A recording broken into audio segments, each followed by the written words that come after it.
And I want to officially welcome everybody to this Taproot Foundation Social Issue Spotlight panel.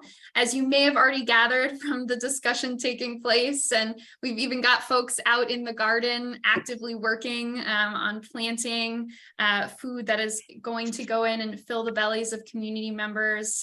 Really, really beautiful. We are talking today about hunger and food insecurity challenges impacting communities across the United States. We have some really incredible speakers lined up today, and so it should be a great conversation. We're excited to have each of you here for this lunch and learn, or it might be a breakfast and learn for people from the West Coast. And I'm going to go ahead and ask folks to just keep themselves muted during this kickoff portion. But we are going to have plenty of time and space for attendees and participants to be actively engaged in the conversation. So coming off of mute, raising your hand to ask questions directly of our expert speakers, or if you feel more comfortable using the chat or the Q&A box to ask those questions instead. So today is really meant to be an equal mix of education and activation of talent and volunteerism. Hunger is on the rise globally due to factors stemming from a huge range of issues: climate change, the ongoing COVID-19 pandemic, global conflict. Communities across the United States have really been hit hard, with 34 million Americans now identified as food insecure, with 9 million of those being children.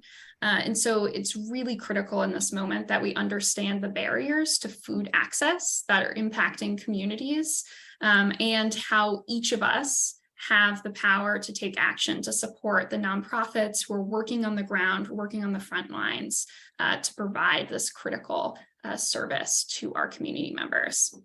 And so, as I mentioned, this is meant to be an open conversation. So please, if you're comfortable, be on camera. We're going to invite folks later on to unmute themselves, ask questions, engage directly with our expert speakers. But we're here to learn and discuss with our panelists about the communities that they're serving, how they're serving them, and the solutions that they're employing to address hunger and food insecurity. And we'll definitely follow up with any resource that our panelists mention. Richard, you already shouted out something that you're doing this weekend. We would be more than happy to include the link to that, the link to your websites, the link to any volunteer opportunities in our follow-up email from this event. So we're going to my colleague Megan Gillette is on the line. She's going to be a note taker for us. She's also here to provide technical service or support if anyone needs it throughout the call. So definitely stay tuned later this afternoon, or at the very latest tomorrow morning, for that follow-up email. All right, one additional logistics note before I dive into introducing our panelists. We are recording this panel. We really don't want to miss out on any of the great insights that our panelists share. And that recording will be shared as soon as we're able to, as I mentioned, this afternoon or tomorrow morning. No, every other week. Oh, and I'm going to, yep, it looks like we're muted on that end. Again, we'll let folks know when to unmute themselves. We'll make use of the Zoom raise hand function, just because we do have a lot of folks on the line at this point. And so we'll try and stay organized while also giving everyone a chance to speak up, ask questions, and join conversation with our expert panelists. So with those logistics out of the way, I'm going to get things rolling with some introductions. First off, my name is Kimberly Swartz. My pronouns are she, her, and I'm located in Charlotte, North Carolina. I'm Taproot's Director of Community Engagement, and I'm going to be the moderator during today's panel. So we did have a few folks who registered for this event who shared questions about Taproot and what our nonprofit does. So just really quickly, in its most basic sense, Taproot Foundation exists to connect nonprofits with the resources they need to reach more people with their mission.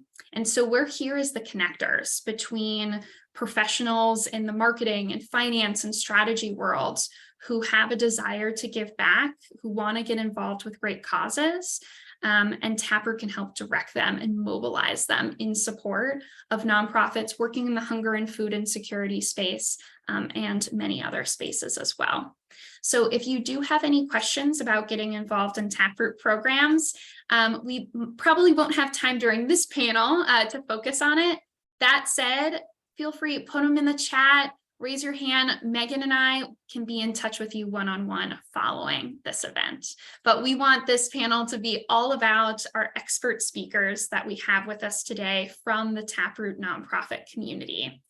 So I'm delighted to kick off those introductions, starting with Erica Hall, who is the chair of the board for the Florida Food Policy Council, a volunteer-led nonprofit that works to address gaps and affect policy within the food system through integrity and collaboration for the benefit of all Floridians and the environment. So they are a grassroots nonprofit organization, and they're formed to act as a resource for residents and elected officials within the state of Florida on the topic of food policy.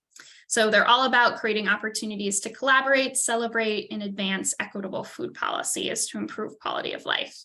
And I think I mentioned this before, so some of you might have heard, but I grew up in Florida. I grew up in rural Florida, where farming was one of the main employers for folks. And so I'm personally really looking forward to hearing Erica's take on some of the policy and local issues and how we can all work to affect change in that regard. So thank you so much for joining us, Erica. Next, we have Richard Garcia, who is the executive director and co-founder of Alma Backyard Farms. Alma exists to reclaim the lives of formerly incarcerated people, repurpose land into productive farm plots, and reimagine disenfranchised communities across Los Angeles as a hub for transformation. So Richard has a really interesting background, which will be fascinating for us to dig more into during this conversation. He studied at St. John's Seminary College and has extensive experience in pastoral ministry inside juvenile justice halls and prisons. And as a pastoral minister, youth advocate, and urban farmer, Richard knows how growing food is a transformative way of bringing people together, bringing communities together, and incorporates principles of restorative justice into their urban farming efforts. So thank you so much, Richard, for joining us. I'm glad you put your Alma Farms name in your Zoom handle so everyone knows who you are. So thank you so much for doing that. And wearing the branded t-shirt, which I also love. I'm really, really looking forward to hearing from you today. And then finally, we have Claudine Nyan, who's the Director of Development and Partnerships at Amber Waves Farm, which is a nonprofit located in Amagansett, New York. And I'm really sorry if I pronounced that wrong. Please correct me later on if I did. They are an oceanside farm. So Amber Waves unites food and community with the mission to provide really rich educational opportunities in agriculture for aspiring growers, thoughtful cooks, and eaters of all ages. And so they're part of the fabric of local farms and work closely with food pantries in their area to feed their neighbors. There's a quiet but really dire need for food security by over 10% of the local residents where they're located, and which led them in 2022 to donating over 15,000 pounds of produce locally to neighbors in need. Their Amber Waves food security program works to humanize and advance the experience of picking up donated food by providing fresh, high-quality produce that is culturally relevant to the community, which will be a really, really interesting facet to dig into throughout our discussion today. So thank you so much, Claudine, for being a part of our panel. And with that, I want to go ahead and dive right in. And I think it would be helpful to just start with the basics. I want to ask each of you about what led you to the work you're doing now. Give us a little bit of sense about your background and why you do the work that you do at Alma, at the Florida Food Policy, at Amber Waves Farms. And so I would love, Claudine, could we start with you?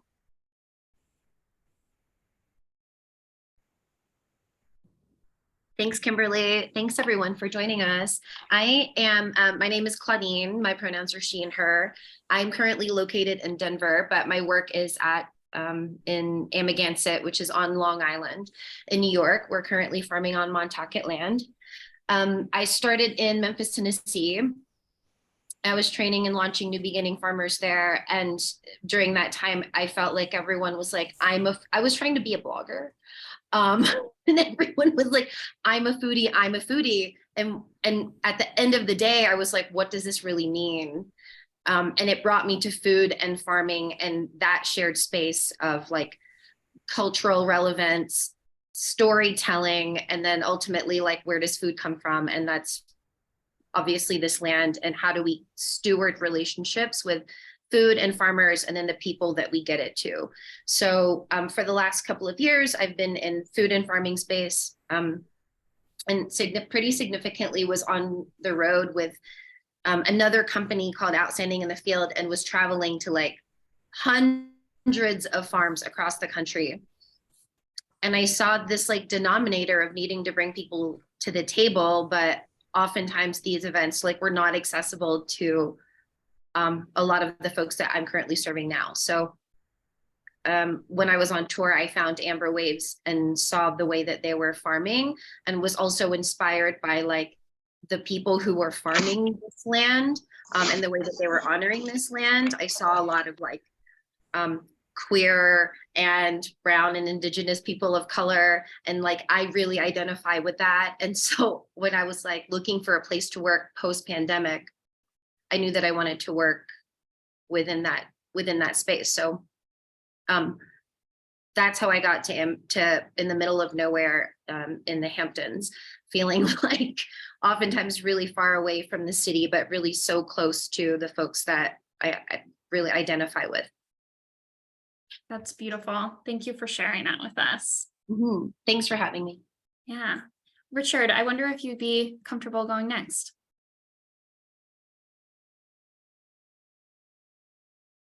Sorry. The reason for me doing what I do. Yeah. Give us your story. Yes, there's a long version and the longer version. So I'm going to give neither.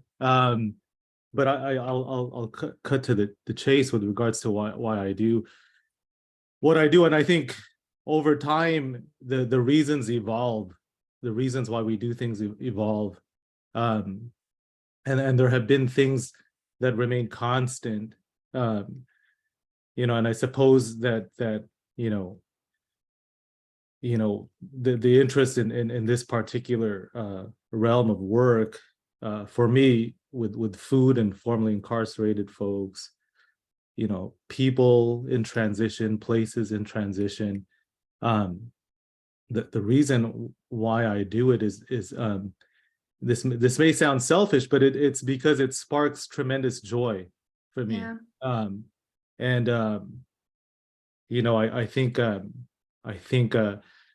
the joy comes from the very connection that happens through food. But food is only kind of one dimension of what I call relational farming. We grow food, of course, to feed people, as there's tremendous need, but in our name, alma in alma in Spanish translates to soul. So I often tell people that we grow food not simply to nourish the palate, but really to nourish the soul. So I do what I do because of the profound joy that it's brought to me. And the likelihood as I will continue to do that for that very reason. That's my answer. I love that. And I had to jot down nourish the palate and nourish the soul, because I think that's such a beautiful sentiment. And I think you sharing, it's not a selfish desire to have this want to do purposeful work. And Claudine, I heard that in what you shared as well, this desire to be around your people and find your people, and to be putting your time and energy each day to a cause that you really believe in. And I know we have a lot of folks on the line who work at nonprofits themselves or who are looking for volunteer opportunities with nonprofits. And so this desire of I want to put my skills to good use is going to be a really strong one with this crowd. So I'd encourage us to dive into that even deeper throughout. But Erica, I want to hear your introduction. I want to get to know more of your story and what led you to the work that you do day to day.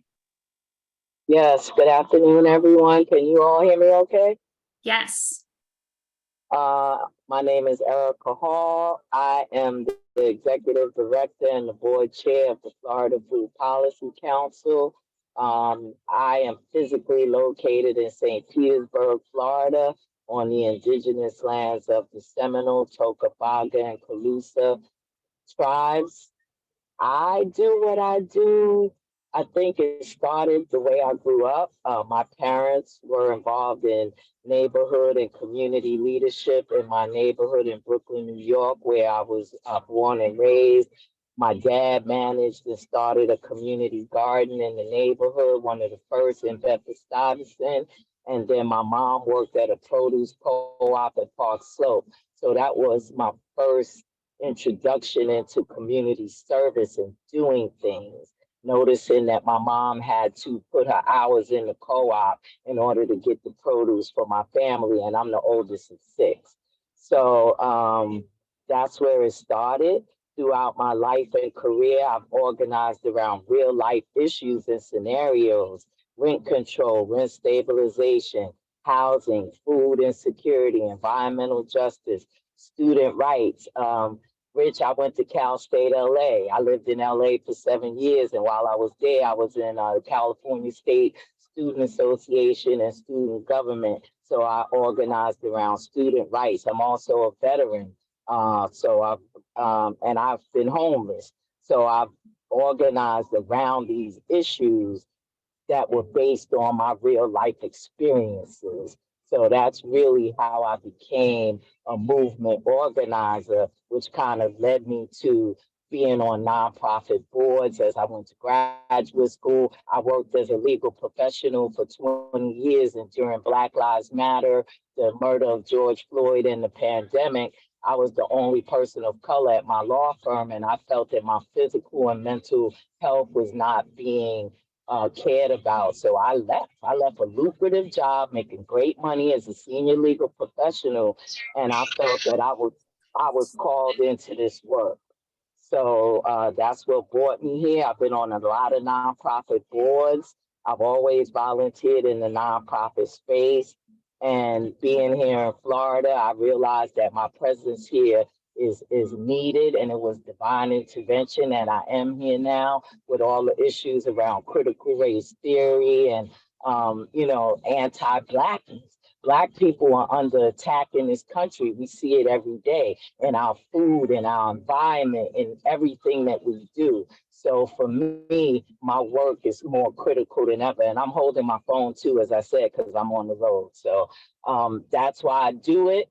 And I'm just happy to be here. And thank you to my other panelists on the panel as well. Yeah, absolutely. I appreciate you sharing your story, sharing your testimony with us. And you're absolutely right in thinking we're talking about hunger and food insecurity today, but it's such an intersectional issue. And there's going to be tons of other facets of societal challenges and barriers and systemic issues that are at play in this. And so it'll be interesting to dive into those different facets throughout this conversation. But I want to kick us off by digging more into the work of the organizations that you're currently with, so that folks on the line can get a sense of the community that you're each serving and how you're serving them. And so, Erica, I wonder if we could start with you this time first. Sure. The question was, who do you serve? Well, as a statewide food policy council, we serve the whole state of Florida. 67 regions. For people that live here or you are from here, Kimberly, Florida is a huge state. We have from indigenous communities to farm worker communities in Immokalee to urban and rural communities. So we serve all of those communities. Our membership is intersectional, interdisciplinary, and intergenerational. So from food systems workers, academics, community leaders, fisheries, oysteries, urban planners, food touches that every aspect of every discipline, really, if you think about it. So I think our membership is comprised of that. And so that is who we serve. How do we serve is through policy. We provide technical assistance and support to our members throughout the state. We have over 180 members, again, in every aspect of every discipline within the food system, soil scientists, STEM scientists. So we do community forums. I think I shared my YouTube page where we talked about everything around youth in the food system, Black Farmers Matter, women in the food system, every aspect of the food system here in Florida. So we're a think tank of sorts. So we provide capacity building, civic engagement. We do a lot of relationship building, and we provide really our members technical support and assistance with anything that they may need help with, creating a community garden, providing zoning regulations if there's obstacles for you to grow food, helping with grants, grant writing, opening forums for people to speak about issues in their community. So I consider us as a think tank for all food related issues in the state of Florida. I love that. And as you were sharing initially, I was like, I wonder if she's going to mention capacity building, because I was just seeing the parallels between your work and Taproot's work as this connector of resources. And I think that's beautiful. Claudine, do you mind if I go to you next? Tell us more about who you're serving and how you're serving them. Sure thing. I just want to I don't know how we do this on the internet anymore, but I just want to give a big pat on the back to the panelists. And I'm like really moved by Erica in this moment. Girl, you are busy.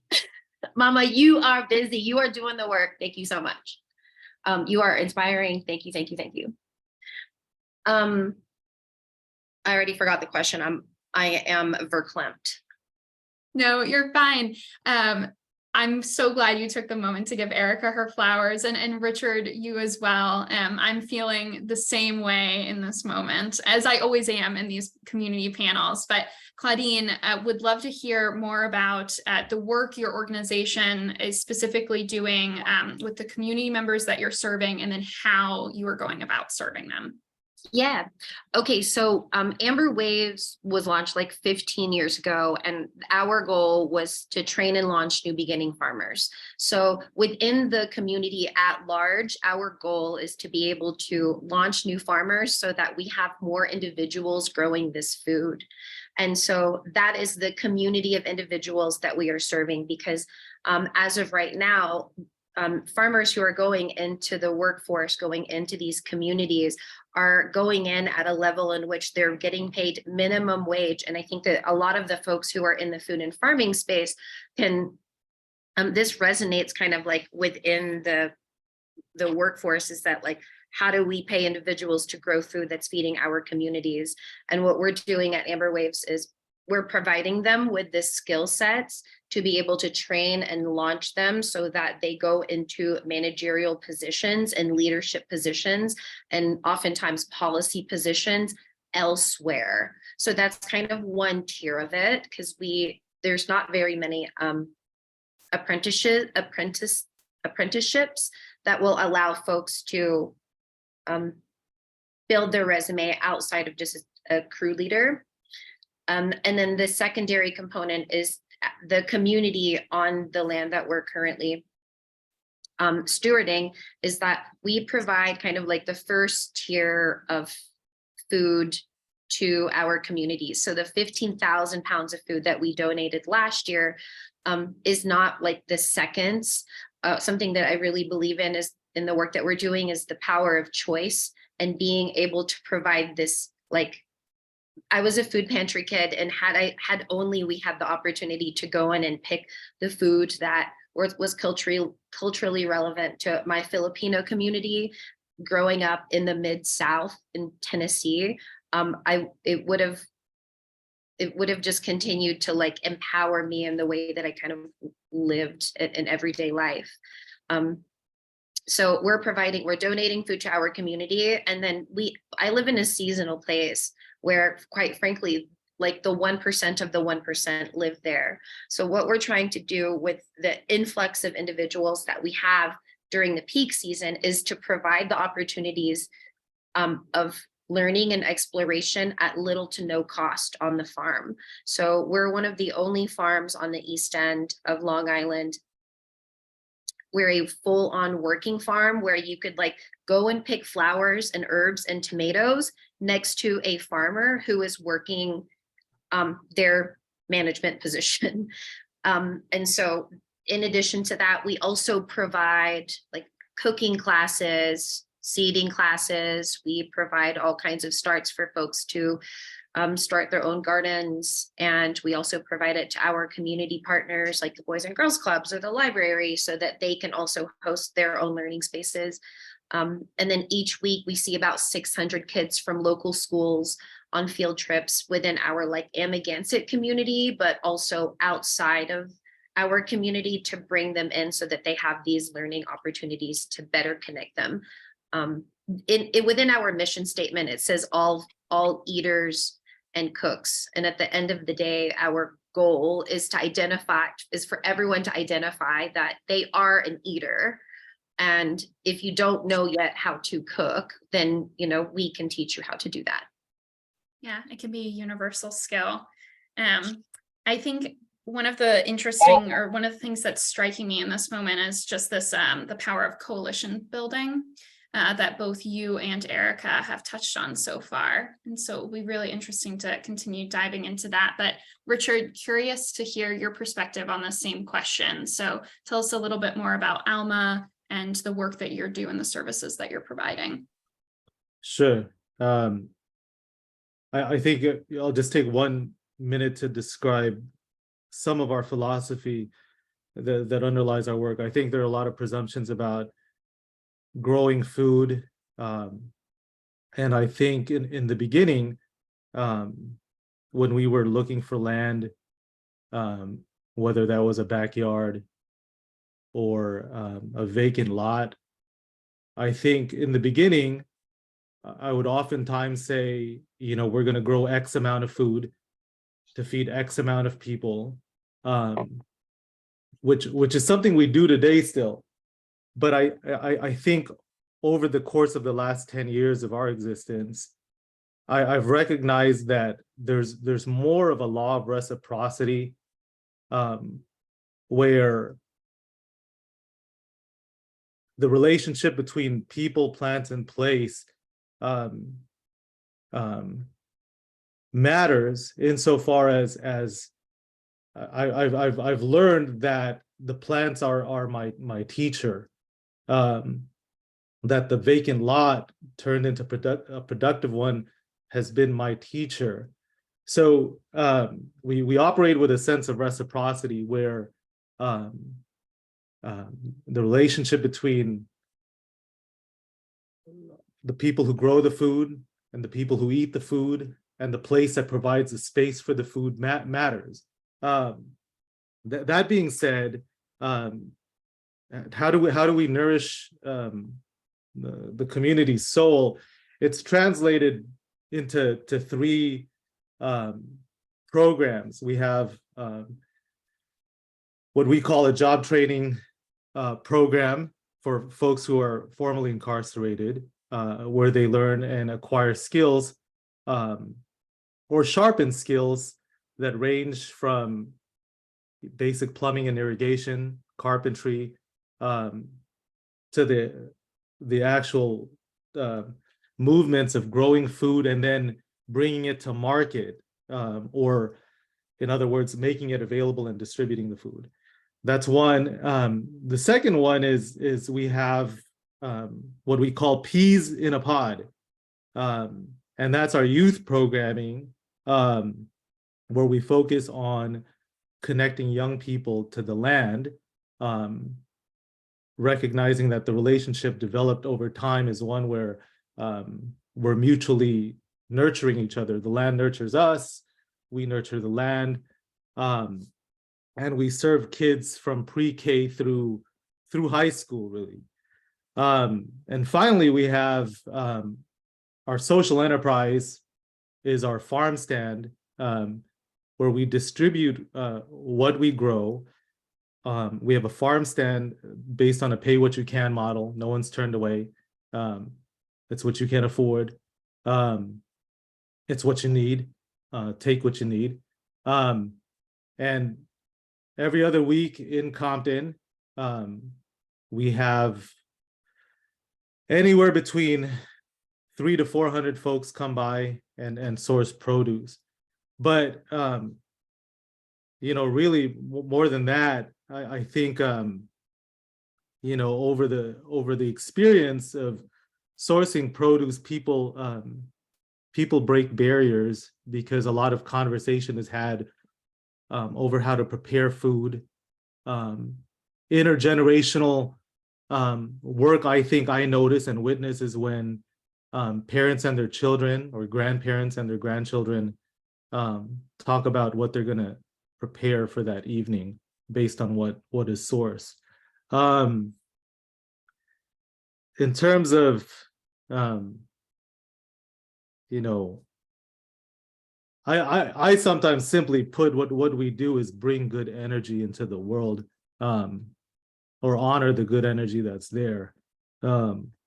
That's, you know, it's easier to understand it if you're there in person. So if anyone's ever out in Compton, swing by. An open invitation. That's wonderful. So I really, really appreciate the deep dives, Rich, Claudine, and Erica, that you've each provided, because at this point, I would love to start getting some conversations and some folks who are on the line involved, and think about if what each of our panelists has shared has sparked something for you because you're working at a nonprofit involved in farming or food banking or food insecurity in some way. We would love to hear your perspective. I also know we have some folks on the line who are interested in figuring out how they can work alongside these causes and donate their skills. So please use the Zoom raise hand feature so we can know who to call on next. And in the meantime, I do have some questions that were submitted in advance from folks. So I'm going to start there, but please drop your questions into the chat or raise your hand. We'd love to start pulling other folks into this conversation. Before you do that, oh, could yeah, I please. just let me give Rich and Claudine both their flowers as well, because Claudine mentioned something that I'm very involved in, which is leadership and mentoring. I call it the pipeline of leadership, developing the next generation of leaders. And then Rich talked about reentry, which is extremely important, especially here in Florida right now, with a lot of people coming out and not being able to reintegrate back into their communities. And here in Florida, they're not allowed to receive SNAP benefits if they have felony drug convictions. So that causes a high rate of recidivism among Black and Brown people. So I just wanted to mention that you both are inspiring me as well with your work. Thank you so much for that. And John, I want to jump over to you because I'm familiar with John's work at the Midtown South Community Council, and I know he's working in a few different issues, hunger and food access being one of them in the greater New York metropolitan area. So John, would love to hear if you had something to add. It looks like you may be muted. Yeah, thanks. There we go. Great work, guys. Really appreciate hearing from you. I've been in the Midtown South area of Manhattan for a long time. 36 years with the council. We started getting progressive about 20 years ago. We have an urban farm in the city. And we have a small farm upstate, and we distribute to our network. So I'm with you all, what you're doing, and it's very appreciated. I'm just wondering, I imagine you guys have websites, or some of you do, some of you may not.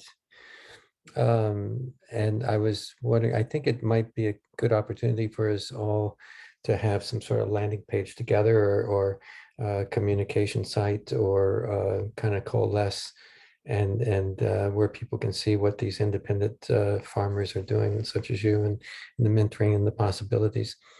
I know the city has, like, outreach, and they have their big corporations, but I feel like that working on the ground like this, going directly to our network, I think it reaches people that these big foundations do miss, and a lot of that money goes to, of course, the operators and so forth, and we work on we work on the ground, and a lot of volunteers, and I don't really get paid much at all. So I'm with you guys. I'd like to grow. I'd like to connect. I'd like to break down the silos, and if there's some way we can coalesce and maybe find a way to build a platform together, that would be great. Thank you, John, for that. I wonder if we have any reactions from panelists. How can people in this space break down silos, as John mentioned, and get together, whether it's a web page or whether it's other ways we can build coalition and build power in the food access space? Claudine, I feel like I saw a reaction from you. I wonder if you want to unmute and address what John shared. Hi, yes, I do think really. Hi, John. I'm also working in the New York area, but kind of on the East End. We have a few kind of like local online organizations. We work really closely in, like, quite frankly, Google groups, where we share both resources and then also like regional problems that we have in that space. Yeah, and to that note, I was just thinking about how during the pandemic, I launched another nonprofit called Grange and Company, that what we were trying to do was like provide the services that our friends had, like website building, copy and content creation, driving forces, literal logistics, and was like, wow, I have so many friends who have like the ability to do these things, and I don't, or maybe I have 1 or 2 hours to write some copy for my friends who are doing this work, or perhaps I can aggregate the details of future CSAs that are like run by smaller nonprofits, so that there are individuals investing in those spaces. And that was a little bit more grassroots. And then I was like, then I found Taproot, and I was like, did I invent Taproot? But I didn't. It was just in a very small silo. So yeah, I would be happy kind of within the New York area to continue this conversation and meet, especially because I'm on the other end. Where in New York are your growing spots? We have the urban farm right there at 53rd Street between 8th and 9th. I've tried to get some more places around the city, but sometimes I hadn't been able to focus real heavily on it.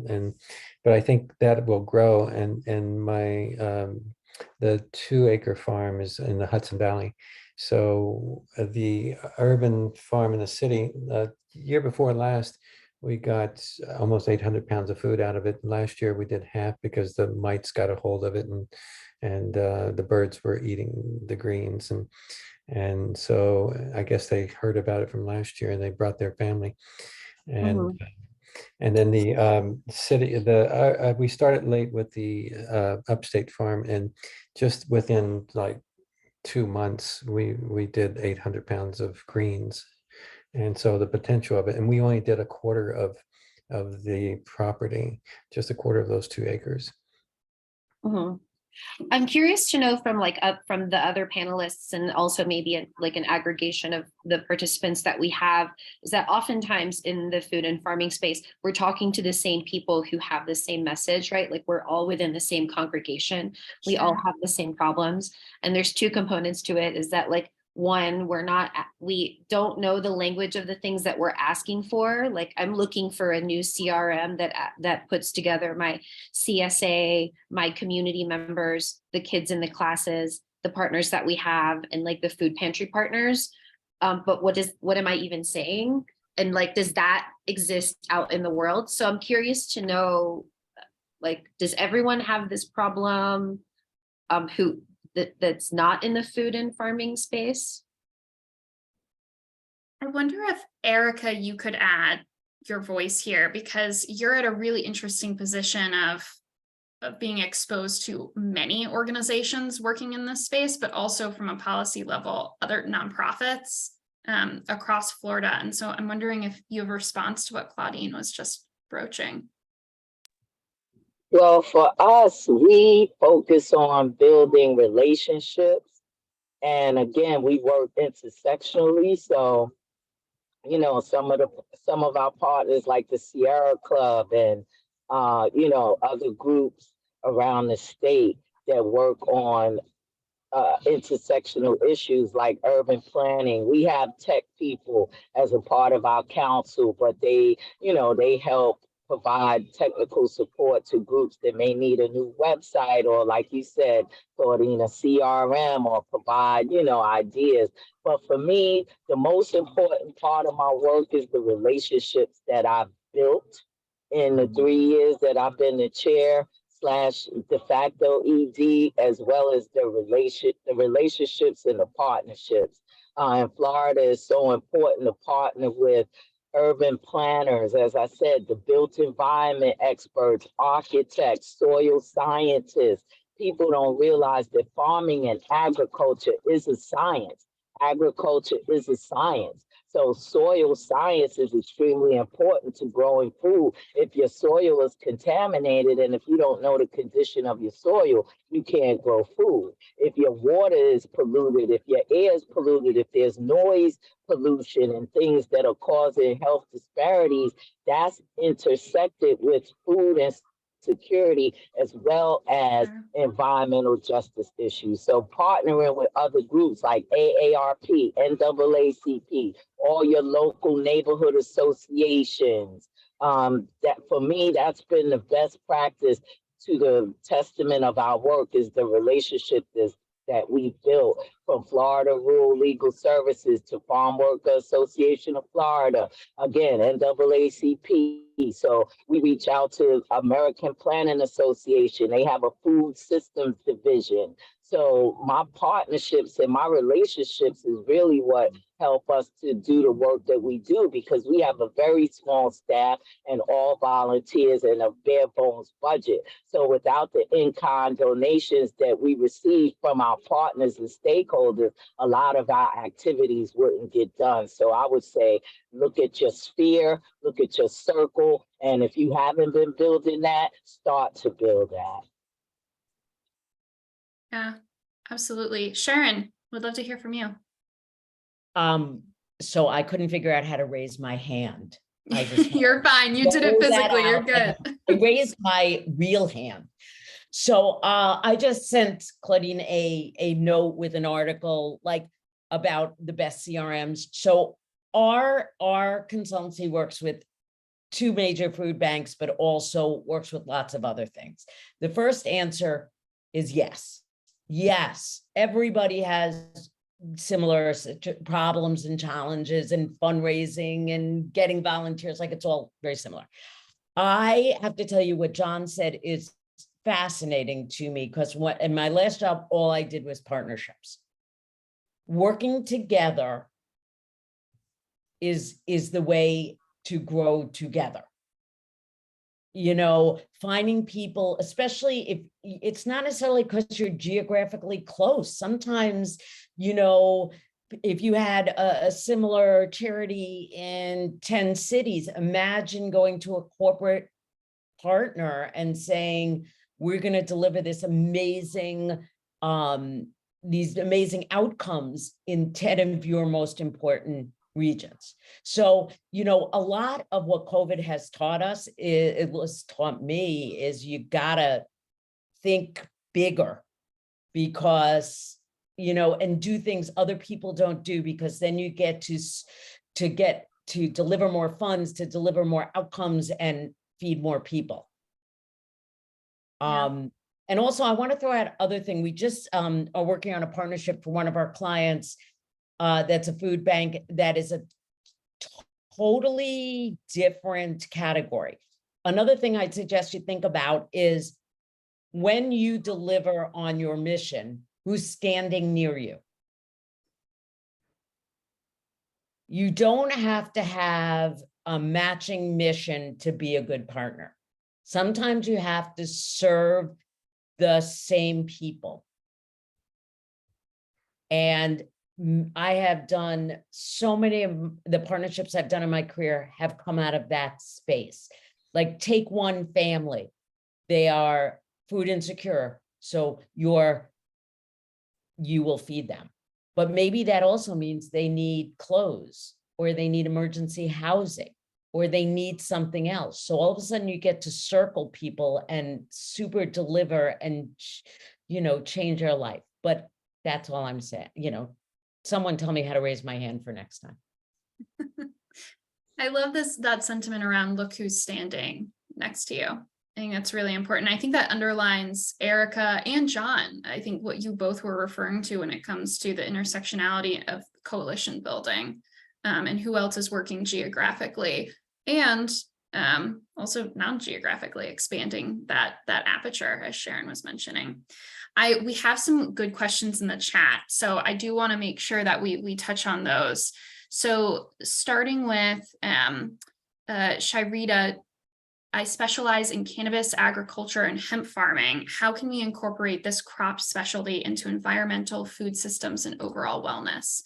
And so I'm curious, Rich, Erica, Claudine, I wonder if your work has touched on this space at all and would love to hear your perspective. Rich, go ahead. Sure. Sometimes I look at what we're growing, brassicas, root veggies, and I think, should we be growing cannabis, we'd be doing all right financially. But we're not doing that. And I do, but I've come across cannabis growers. In fact, one of the folks who was incarcerated, he did some federal time for growing cannabis back when it was not legal. So he'd always poke fun at me and he'd say, for all the work we're doing, if we had just two customers for the cannabis, we'd be all right. But we're growing vegetables, seasonal vegetables. And so I'm not growing cannabis, but I do have at our farm stand, we've incorporated local artisans and local makers, one of whom makes ointments and creams with cannabis. And so I think one way to look at what you grow in order to incorporate it at some other level is to see what other we call it added value products. So, our motto is like nothing goes to waste. And I kind of take that pretty literally. So if the last option for whatever we're growing is the compost pile, it'll still be turned into something of value. And so I can't give you insight with cannabis other than like if there's added value products where either young people or you have some entrepreneurial minded person on your crew who wants to say like, I could make ointments out of this, or I could make something out of this. So we just started dabbling with flowers, growing flowers in addition to vegetables. And this is just my take on added value.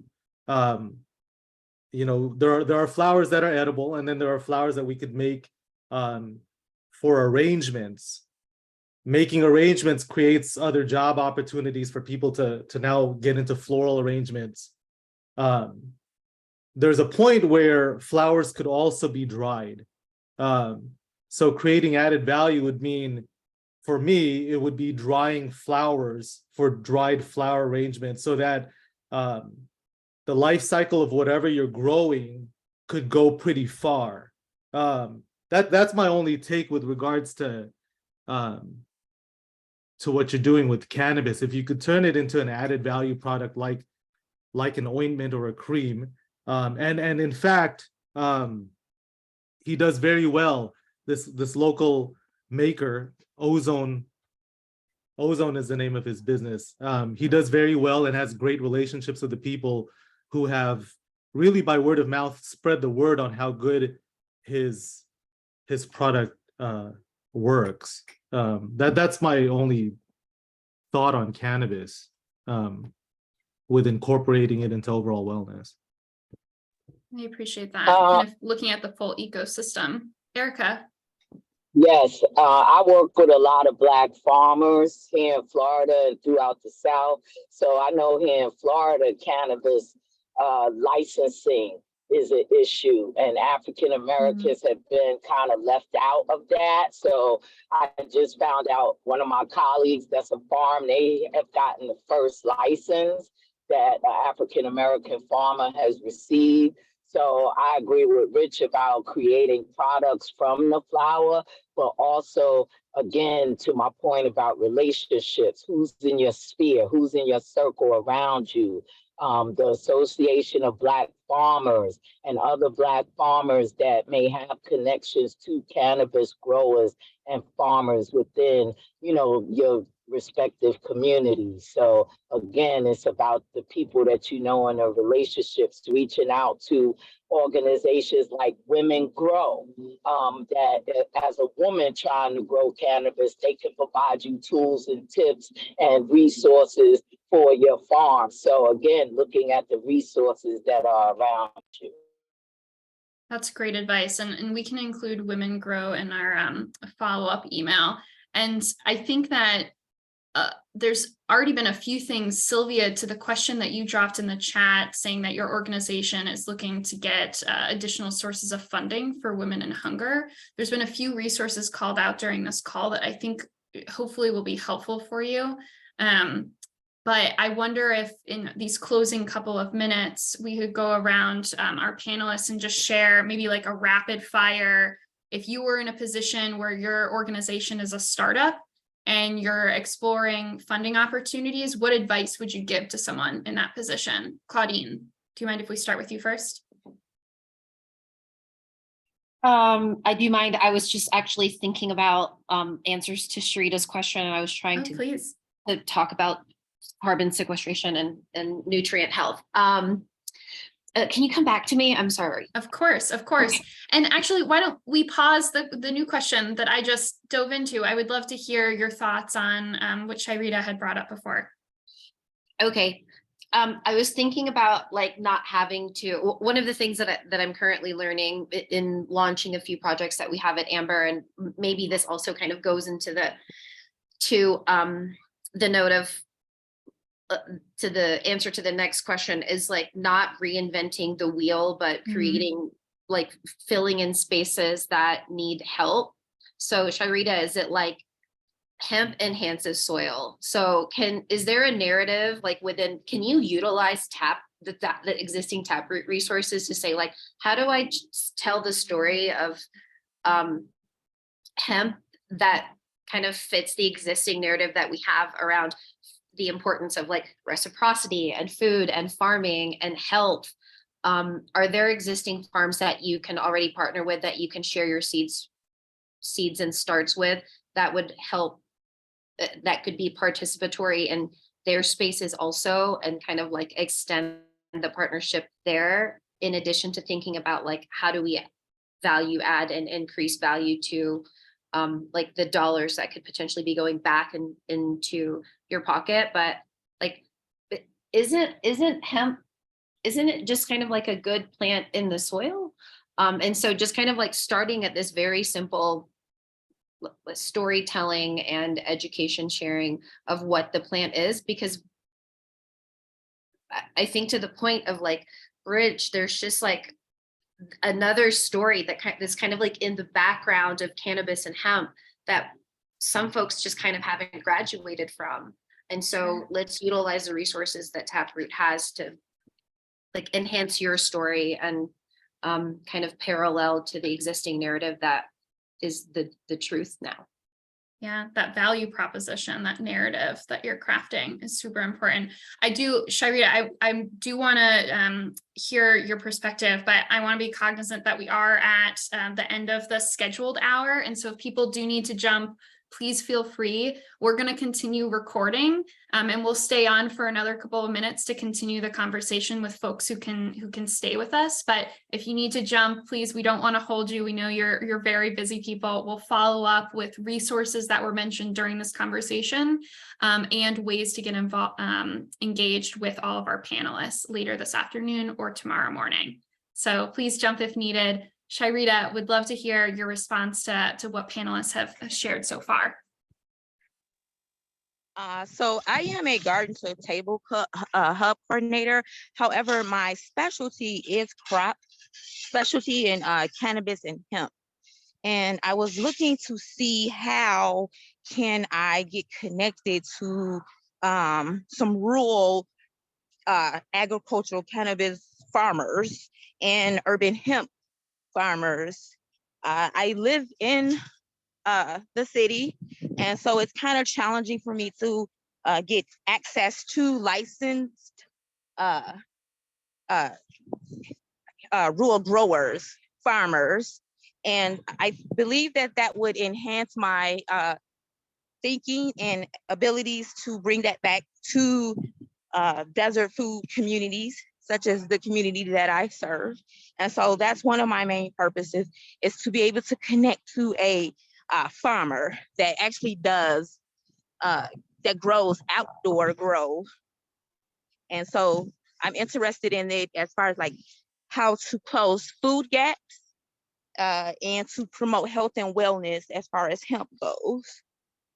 Yeah, so figuring out how to make those initial connections with peers who are in your space, but also potentially funders and partners who could support organizations in your space too, which I think relates back to what Sylvia had put in the chat too regarding her organization, which is at its earlier stages.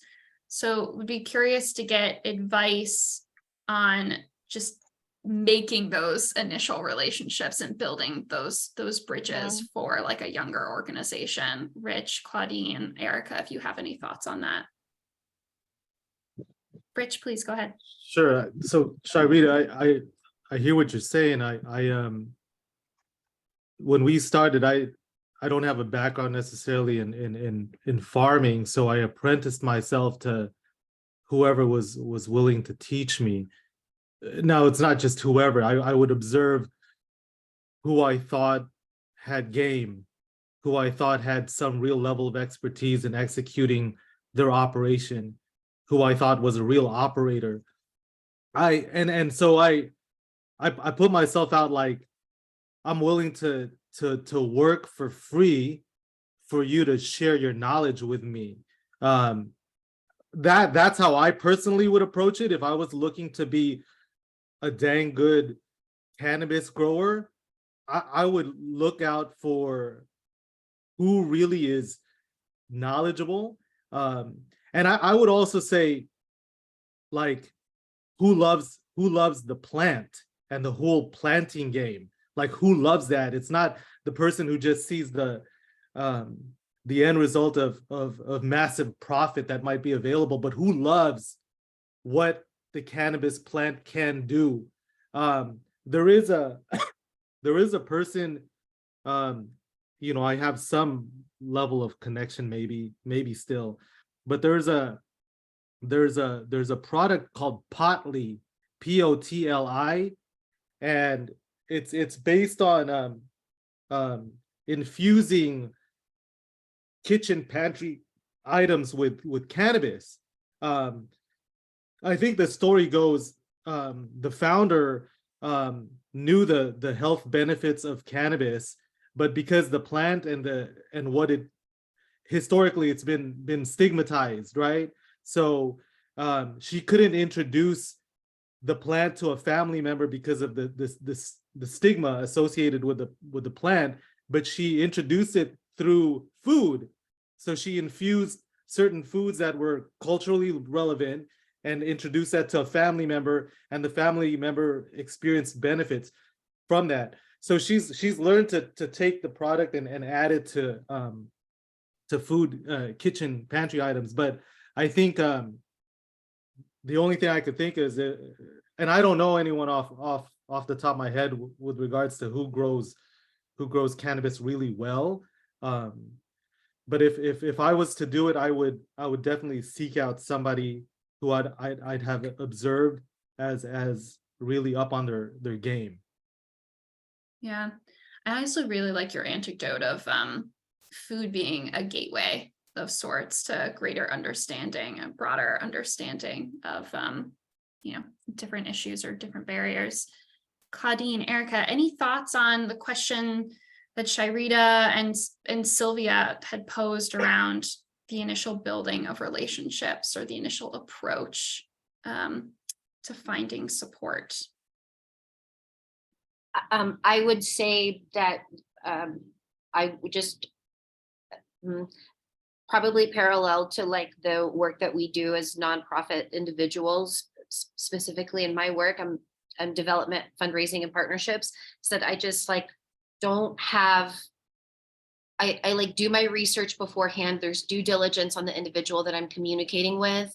And then I just go for full transparency with my plan and make the ask. I guess like really closely to relationships in general, unless you say what you're looking for, then they don't know.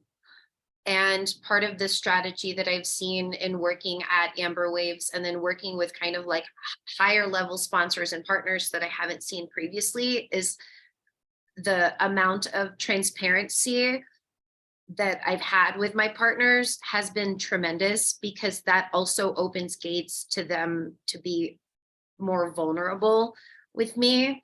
I used to look at like corporate social responsibility and think I need to be corporate to do that.